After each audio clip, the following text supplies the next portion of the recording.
The Husqvarna 125B leaf blower, bogging down under acceleration, is caused by a lean fuel mixture that requires a quick carburetor adjustment to fix.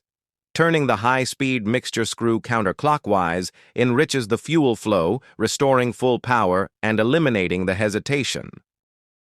A lean condition means the engine is getting too much air and not enough fuel when the throttle opens wide. This starves the engine, causing it to stutter, lose RPMs, or die completely instead of revving up to its maximum speed. Adjusting this requires a specific splined carburetor adjustment tool. Standard flathead or Phillips screwdrivers will not fit the specialized Husqvarna adjustment screws, making the correct 21-tooth splined tool necessary for this repair. Look at the side of the carburetor to find two adjustment screws located side by side. These are usually marked L for low and H for high. The H screw controls the fuel mixture at wide-open throttle, which is the exact circuit responsible for the bogging issue under acceleration.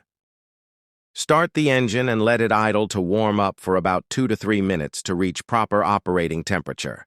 Squeeze the throttle trigger fully to replicate the bogging symptom. While holding the throttle wide open, insert the splined tool onto the H screw. Slowly turn the H screw counterclockwise in tiny increments, about 1/8 of a turn at a time. Listen closely to the engine note. The RPMs will rise and the bogging will disappear as the engine receives the proper amount of fuel. Stop turning the screw once the engine runs smoothly and holds maximum RPMs without sputtering or dropping power.